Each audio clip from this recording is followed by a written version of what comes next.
आदाब। एनआरसी पर सियासत में हूं आपके साथ सना वारिस। बीजेपी की मरकजी क़यादत के साथ साथ बीजेपी के इख्तिदार वाली रियासतों के वज़ीर आला ने भी अब खुलकर इसकी वकालत करनी शुरू कर दी है। आज से यूपी में एनआरसी पर काम शुरू हो जाएगा। उत्तर प्रदेश के वज़ीर आला योगी आदित्यनाथ ने गुज़िश्ता दिनों एनआरसी की तायीद में बयान दिया था, जो कि सुर्खियों में रहा।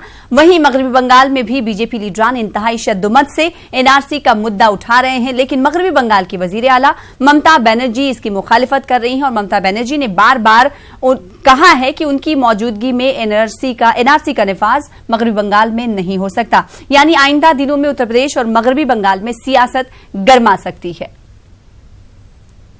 यूपी में आज एनआरसी का ड्राफ्ट जारी करने की डीजीपी हेडक्वार्टर ने तैयारी शुरू कर दी है। जराये के मुताबिक एनआरसी के लिए मुसव्वदा भी मुरत्तब किया जा रहा है। इसमें तमाम अजला के बाहरी सिरे पर वाक़े railway station, bus stand, road के किनारे और उसके आसपास नई बस्तियों की पहचान की जाएगी, जहां बांग्लादेशी और गैर मुल्की शहरी गैर कानूनी तौर पर पनाहगुज़ी हैं। तो इस हवाले से मुरत्तब किया जा रहा है एनआरसी का ड्राफ्ट और इसकी तैयारी शुरू कर दी गई है। बीजेपी लीडर जगदम्बिका पॉल क्या इस हवाले से कह रहे हैं, आइए आपको सुनाते हैं। संस्कृति हो, हमारी रोजगार हो, हमारा व्यापार हो, इस पे अधिकार जो भारत माता के या भारत के नागरिक हैं, सपूत है, उन्हीं का होगा। घुसपैठिए बांग्लादेश से आ जाएं या सीमा पार से आ जाएं और वो यहाँ के अवैध नागरिक के रूप में रह कर के और वो अपना व्यापार, तिजारत, नौकरी इस तरह से करेंगे, तो उनको एक एक घुसपैठियों को चुन चुन करके उनको देश से हम बाहर करेंगे।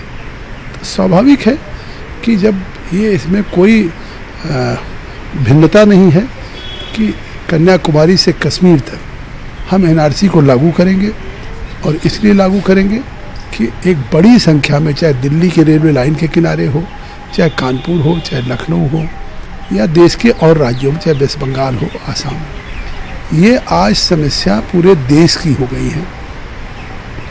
और उनकी पहचान न होने के कारण, ये देश के नागरिक न होने के कारण न केवल यहाँ पे अवैध रूप से रह रहे हैं, आप देखते होंगे अवैध रूप से रह भी रहे हैं, कानून व्यवस्था के लिए भी एक समस्या बने हुए हैं। उधर मरकजी वजीर दाखिला अमित शाह का भी जिक्र कर लेते हैं, क्योंकि आज मगरबी बंगाल के दौरे पर अमित शाह हैं और ये दौरा शाह कोलकाता में एनआरसी के हवाले से तरमीमी बिल 2019 के हवाले से खिताब करने वाले हैं। और अमित शाह एनआरसी के इस खिताब में क्या कुछ कहेंगे, इस पर सभी की निगाहें टिकी हुई है, क्योंकि हमने देखा है कि बंगाल में एनआरसी का खौफ लगातार बरकरार है, जिसके बाद कई अमवात भी हुई हैं, कई लोगों ने खुदकुशी कर ली है। अब देखना होगा कि अमित शाह के खिताब के असरात आखिर क्या मुरत्तब होते हैं। जबकि वजीर आला ममता बनर्जी ने पहले ही कह दिया और यकीन दहानी कराई है कि एनआरसी का निफाज मगरबी बंगाल में नहीं होने दिया जाएगा। और यूपी में इस तरह की भी आपको बता दें कि ये तफसीलात हमें मिल पा रही हैं कि यूपी में अब एनआरसी का ड्राफ्ट जो है मुरत्तब किया जा रहा है। इस हवाले से काम भी शुरू कर दिया गया है और मुसव्वदा कैसा है, इस हवाले से जानकारी हासिल करेंगे। हमारे साथ हमारे नुमाइंदे तारिक कमर जुड़ रहे हैं, उनसे पूछने की कोशिश करेंगे और साथ ही साथ इस यूपी में एनआरसी की तैयारी के हवाले से कई गेस्ट हमारे साथ जुड़ रहे हैं, उनका भी तारुफ कराएंगे। लेकिन सबसे पहले तारिक कमर का रुख कर लेते हैं। तारिक कमर, कुछ गुज़िश्ता दिनों यूपी के वजीर आला योगी आदित्यनाथ ने कहा था कि अगर जरूरत पड़ी तो एनआरसी का निफाज यूपी में भी किया जाएगा, यानी अब यूपी सरकार पूरी तैयारी से है जब मुसव्वदा मुरत्तब किया जा रहा है। तो बात यही है कि यूपी में भी बनाए और अगर जरूरत पड़ी बनाया जाएगा तो उस वक्त जो उन्होंने कहा कि जो तैयारियां हैं। तारिक कमर, आपकी आवाज हम तक सही तरीके से नहीं पहुंच पा रही, तकनीकी खराबी के चलते एक बार फिर से जुड़ने की कोशिश करेंगे। तो आज से यूपी में एनआरसी पर काम शुरू हो गया है और आपको बता दें कि यूपी में एनआरसी ड्राफ्ट जारी करने की डीजीपी हेडक्वार्टर में तैयारी भी की जा रही है, यानी मुसव्वदा मुरत्तब किया जा रहा है। और इससे पहले अगर वजीर आला योगी आदित्यनाथ के बयान की बात करें तो वजीर आला योगी आदित्यनाथ ने कुछ दिनों पहले कहा था, जब हरियाणा में एनआरसी का निफाज करने का ऐलान सीएम मनोहर लाल खट्टर ने किया था, उसके बाद योगी आदित्यनाथ ने कहा था कि अगर जरूरत पड़ी पड़ेगी तो उत्तर प्रदेश में भी एनआरसी का निफाज किया जाएगा, यानी एनआरसी लागू किया जाएगा। यहां पर यह भी जिक्र करना जरूरी है कि एनआरसी क्या है। पिछले दिनों हमने देखा था कि एनआरसी की जो हतमी फहरिस्त जारी हुई थी उसमें 19 लाख से ज्यादा लोग गैर मुल्की करार दिए गए थे, यानी जो हिंदुस्तान में रह रहे थे उन्हें विदेशी करार दे दिया गया था। एनआरसी मतलब नेशनल रजिस्टर ऑफ सिटीजन, ये एक ऐसा रजिस्टर है जो मुल्क में पूरी तरीके से आसाम में लागू हुआ है। पहली रियासत आसाम है, दूसरी रियासत हरियाणा मुकर्रर हो रही है और तीसरी रियासत अब इम्कान है कि उत्तर प्रदेश होगा जिसमें एनआरसी का निफाज होने वाला है और इस हवाले से तैयारियां भी शुरू कर दी गई हैं। एक बार फिर से तारिक कमर का रुख कर लेते हैं, हमारे नुमाइंदे एक बार फिर से जुड़ रहे हैं हमारे साथ। तारिक कमर, जो पहले इम्कान जाहिर किया जा रहा था कि अब जो ग्राउंड है उत्तर प्रदेश में एनआरसी के हवाले से तैयार किया जा रहा है और ये साफ वाज़ेह हो गया था वजीर आला योगी आदित्यनाथ के उस बयान से जिसमें उन्होंने कहा था कि जरूरत पड़ेगी तो यूपी में भी एनआरसी लागू किया जाएगा।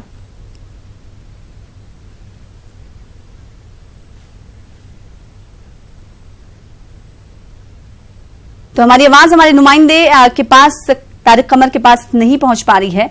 हालांकि खबर यही है कि एनआरसी के लिए मुसव्विदा मुरत्तब किया जा रहा है। बीजेपी को लगता है कि एनआरसी यूपी में भी लागू होना चाहिए। इसी हवाले से कई मेहमान हमारे साथ जुड़ रहे हैं जिनका तारुफ भी करा दे। जासिर कमर अली साहब हैं जो कि लीडर बीजेपी के हैं, ये हमें लखनऊ से ज्वाइन कर रहे हैं। साथ ही साथ सैयद बिलाल नूरानी हैं जो कि चेयरमैन हैं माइनॉरिटी एक्शन ग्रुप के, आपका इस्तकबाल करते हैं। और साथ ही साथ एक और खास मेहमान हमारे साथ जुड़ रहे हैं, डॉक्टर मोहम्मद मतीन जो कि सदर हैं मुस्लिम लीग यूपी के। आप तीनों मेहमान हमें यूपी से ज्वाइन कर रहे हैं। सबसे पहले जासिर कमर अली साहब आपके पास आना चाहेंगे, आखिर यूपी में योगी सरकार को, बीजेपी सरकार को क्या लगा कि एनआरसी का निफाज यूपी में भी होना है? सना जी, प्रदेश के लिए और देश के लिए बहुत जरूरी है एनआरसी, क्योंकि जो हमारे मुल्क के लोग हैं वो उनकी एक सही पहचान बहुत जरूरत है। क्योंकि आपने देखा, आप किसी मोहल्ले की रहने वाली होंगी, किसी गांव की आप रहने वाली होंगी, तो मोहल्ले में 2-4 मोहल्ले के लोग एक दूसरे को जाना करते थे कि ये फला के बच्चे हैं। गांव के लोग जाना करते थे कि 2-4 गांव में जाना करते फला के ये बच्चे हैं, तो ये किसके साहबजादे हैं, किसकी साहबजादियां हैं, लोग जाना करते थे और डरा करते थे कि चाचा ना देख ले, कहीं मामा ना देख ले। इस तरह का हमारे हिंदुस्तान का कल्चर ये रहा है और यही कल्चर कुछ दिनों से, आपने कुछ सालों से ये देखा, वोट बैंक की राजनीति जब से स्टार्ट हुई है तो वोट बैंक की राजनीति में क्या हुआ कि लोगों ने अपने स्वार्थ के लिए कहां से लोगों को बसा दिया, कहां से उनकी पैरवी लोगों ने करी।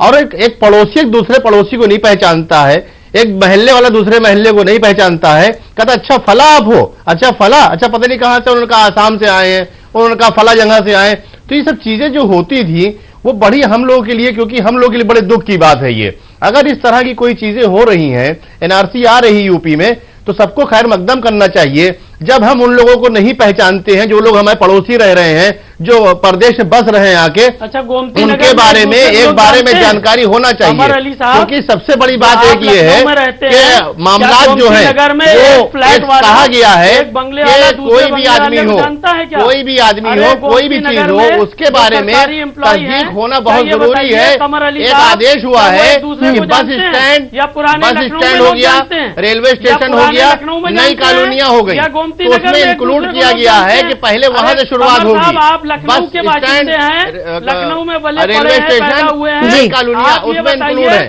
तो जब सारी चीजें उसमें इंक्लूड है तो लोगों को बढ़ के आना चाहिए।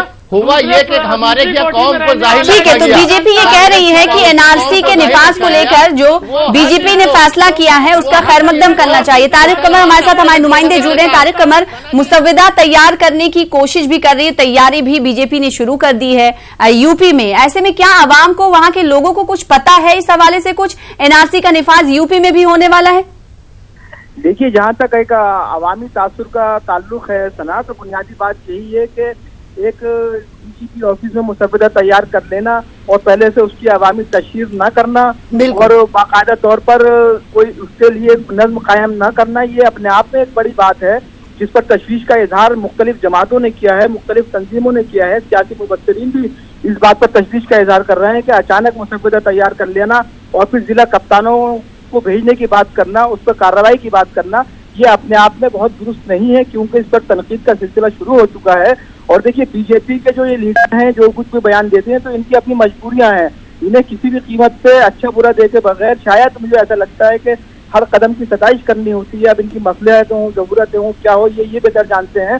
लेकिन अगर खबर को खबर की तरह देखेंगे तो उसमें ये आएगा कि बाकायदा पहले इसके लिए एक तशहीर शुरू की जाए। आम जो गरीब तबका है, मजदूर तबका है, जिसके पास खाने के लिए वसाइल नहीं है, वो कैसे कागजात जुटा पाएगा, उसके लिए उनको बेदार किया जाए, उसके तब मुनासिब इंतजाम किए जाएं। उसके बाद बाकायदा कोई तशहीर शुरू करने के बाद ये अमल किया जाए जिसका इस्तकबाल हर तबका करने को तैयार है। लेकिन आप कोई भी हुक्मनामा जारी कर दीजिए, बगैर किसी तैयारी के कर दीजिए, बगैर लोगों को बताए कर दीजिए, तो देखिए कहीं ना कहीं तशवीश होती है।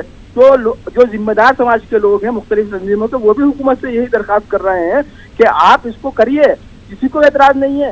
लेकिन आप ये देखिए कि वाकई किन इलाकों में जरूरत है, किन तबकों को जरूरत है, कहाँ के लोग एंट्री ले सकते हैं। अब ये नहीं है कि साहब बहुत पुराने इलाके हैं, अब सरहदी इलाकों में जरूरत पड़ सकती है, जो सरहदी अजला है उनको जरूरत पड़ सकती है, जरूर करिए। और उसके लिए भी बाकायदा एक मुनज़्ज़म तहरीक पहले चलाइए, अवामी बेदारी मुहिम शुरू करिए, तो ये सब मसला हो उसके बाद भी पेशरफ्त की जाए तो इसका इस्तकबाल जरूर किया जाएगा। सना जी, बेहद शुक्रिया हमारे साथ जुड़ने के लिए और तफसील के साथ इस हवाले से बातचीत करने के लिए। तो तारिक कमर हमारे साथ, हमारे नुमाइंदे जुड़े हुए थे एनआरसी के हवाले से, वो बातचीत कर रहे थे। उन्होंने कहा कि इस हवाले से पहले सरकार को चाहिए था, और बुनियादी और अहम बात यही है कि तशहीर और बेदारी मुहिम चलाई जाती, ऐलान किया जाता, जिसके बाद तैयारी की जाती।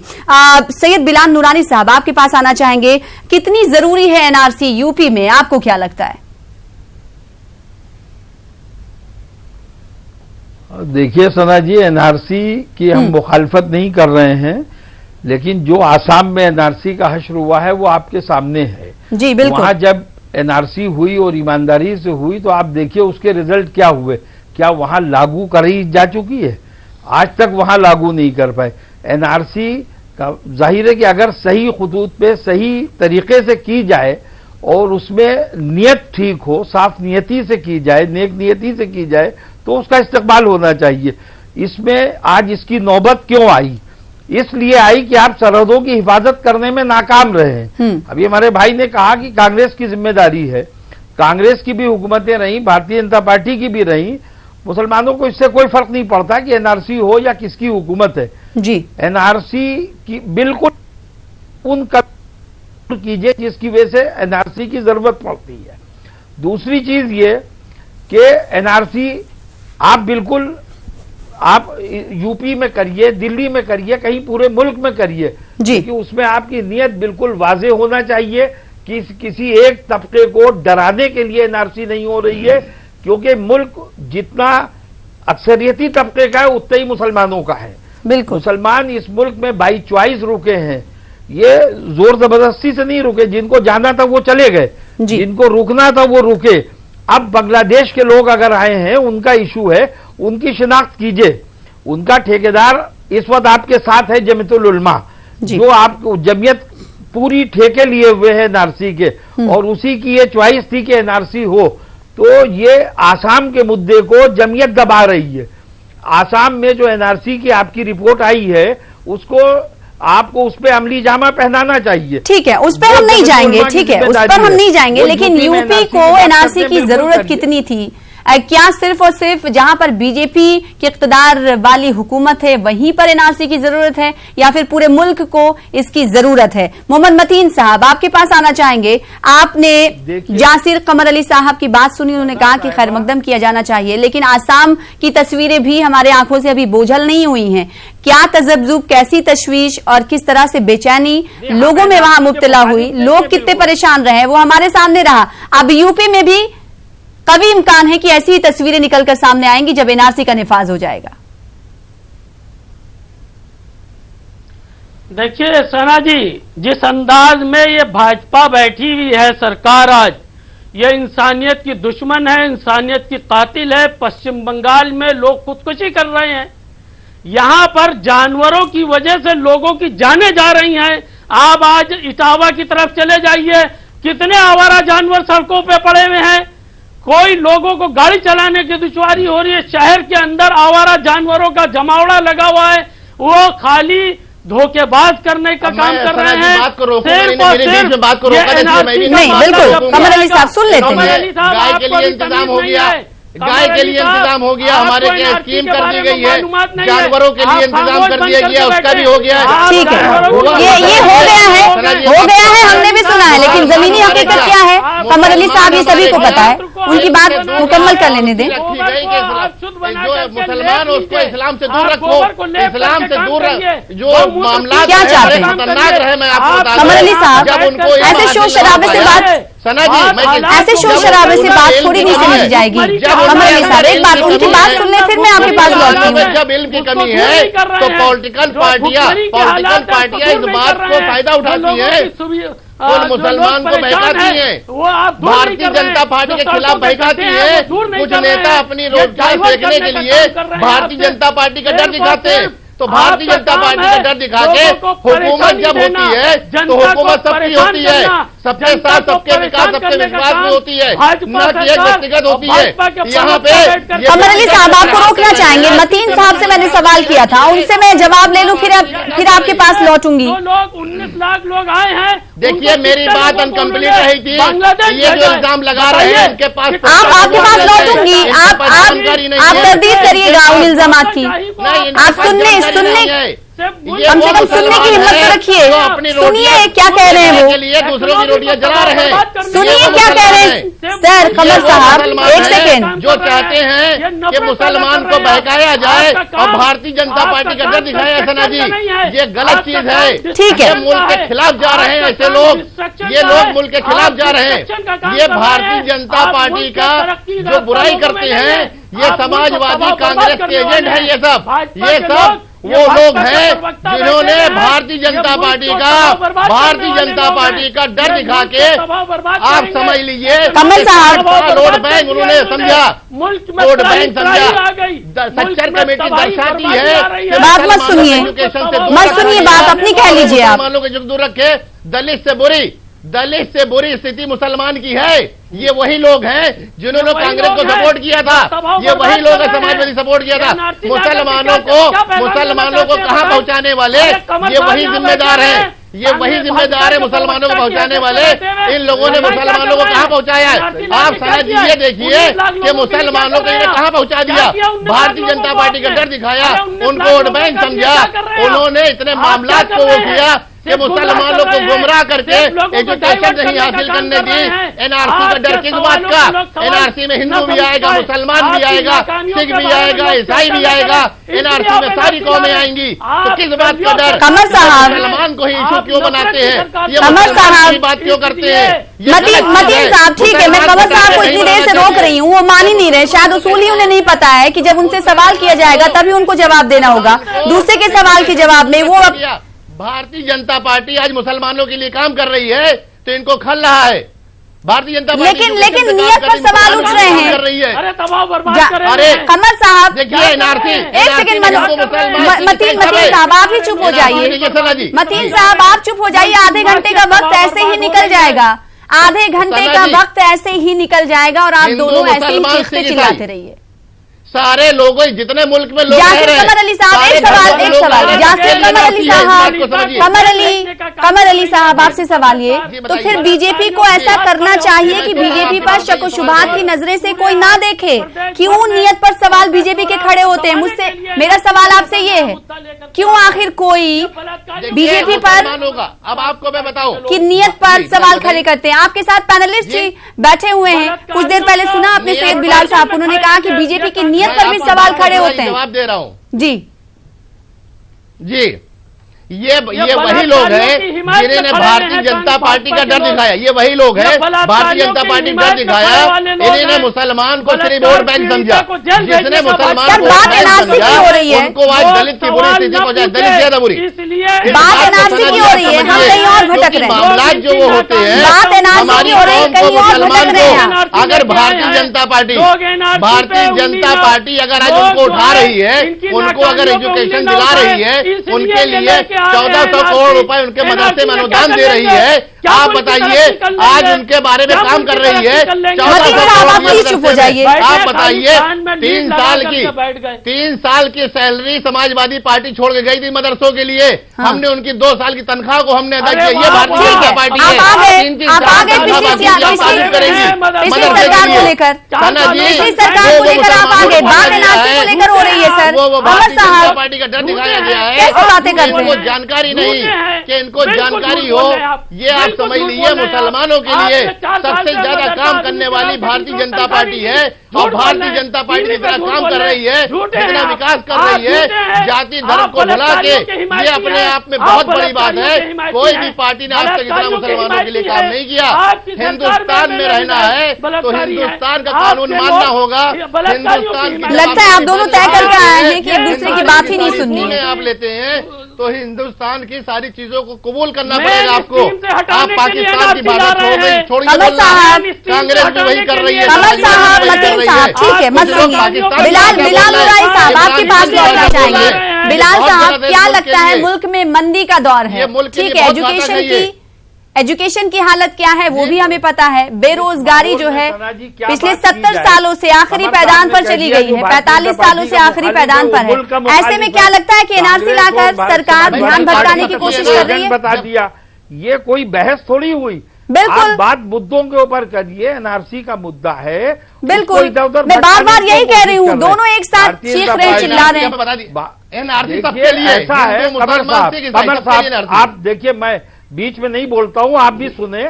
अगर भारतीय जनता पार्टी, मुसलमानों को किसी से परहेज नहीं है, बिल्कुल, जिनको इशू बनाया गया, ये इशू मुसलमानों का नहीं है, एनआरसी पूरे मुल्क के लिए है। बिल्कुल हो, खैर मकदम है एनआरसी का, लेकिन सही खुतूत पे हो। इस वक्त अगर भारतीय जनता पार्टी ने जो नारा दिया था कि सबका साथ सबका विकास, अगर वो उस में सही नेक नियति से आगे बढ़ती तो उसका भी इस्तेकबाल था।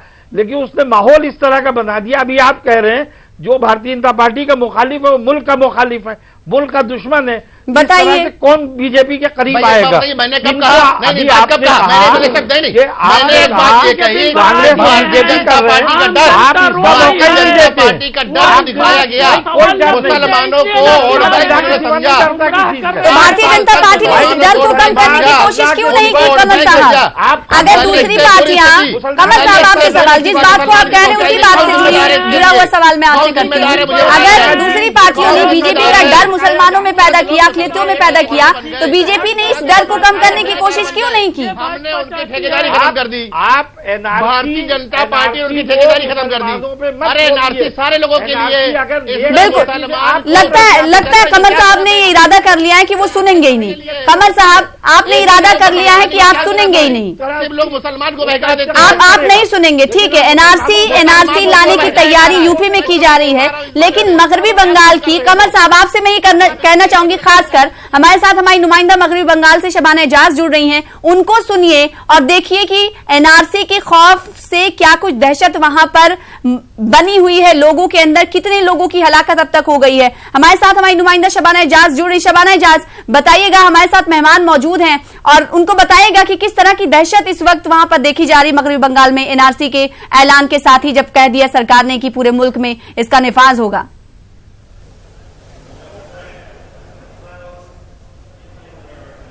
देखिए, बिल्कुल जिस तरह से आसाम का मामला सामने आया और उसके बाद ये कहा गया कि पूरे मुल्क में एनआरसी होगा, लेकिन उसका ज्यादा जोर शोर अगर हम कह सकते हैं कि उन रियासतों में भी देखा जा रहा है जहां इलेक्शन होने हैं, लेकिन उसके साथ साथ बंगाल में भी देखा जा रहा है कि बंगाल में हालांकि 2021 में असेंबली इलेक्शन होने हैं, लेकिन बंगाल में जिस तरह से लोकसभा इलेक्शन में बीजेपी को ताकत मिली, उस ताकत के बाद अब बीजेपी एनआरसी के मुद्दे पर बंगाल में आगे आना चाहती है। और यही वजह है कि बंगाल में पहले से ही एनआरसी की जिस तरह से बात की गई, जितने भी बड़े लीडरान थे बीजेपी के, वो बार बार एनआरसी का जो है वो बंगाल में एनआरसी किए जाने की बात कर रहे हैं। और सबसे अहम बात ये कहा जा रहा है कि पूरे मुल्क में एनआरसी होगा, और एनआरसी सिर्फ इसलिए होगा कि जो गैर मुल्की हैं, जो हिंदुस्तान में रहते हैं, उन्हें बाहर निकाला जाएगा। और ये गैर मुल्की हिंदुस्तान में बंगाल के रास्ते से आए हैं, तो बंगाल एक बड़ा मरकज है, दीगर रियासतों के लोगों को हिंदुस्तान आने तक का एक बड़ा मरकज है बंगाल, ये बार बार कहा जा रहा है। और ये भी कि बंगाल में एनआरसी सबसे घंटे पहले होगा, जिसके बाद आप देखें, आपने तस्वीरें देखी होंगी सना कि बंगाल के मुख्तलिफ जिलों में, चाहे वो मालदा हो, मुर्शिदाबाद हो, नदिया हो, कूच बिहार का इलाका हो, खासकर वो इलाके जो बॉर्डर इलाका है, जो आसाम के करीब है और बांग्लादेश का सरहदी इलाका है, वहाँ लोगों में दहशत देखी जा रही है। और सिर्फ जिलों में नहीं बल्कि कोलकाता जैसे शहर में भी कुछ यही तस्वीर है। आपने देखा होगा कुछ दिनों पहले, अभी भी जो कारपोरेशन ऑफिस है, जो कोलकाता म्यूनिसिपल कारपोरेशन है, वहाँ लोगों की लाइनें लगी हैं और लोग कोई बर्थ सर्टिफिकेट के लिए आ रहे हैं, कोई डेथ सर्टिफिकेट के लिए आ रहे हैं। हालांकि हुकूमत की तरफ से डिजिटल राशन कार्ड किए जाने का ऐलान किया गया है, जिसकी एक तारीख भी दी गई है और इसमें तौसी भी की गई है। लेकिन एनआरसी का खौफ इतना ज्यादा है कि लोग उम्मीद है कि कमर साहब ने सुन लिया होगा। हमारी नुमाइंदा मगरबी बंगाल से जुड़ी हुई हैं। मतीन साहब, आपके पास आना चाहेंगे। बीजेपी ये कह रही कि तिजारत, वसायल, नौकरियों और जितनी भी चीजें हैं उस पर सिर्फ और सिर्फ हिंदुस्तानी बाशिंदों का हक है, इसीलिए हम लेकर आ रहे हैं एनआरसी।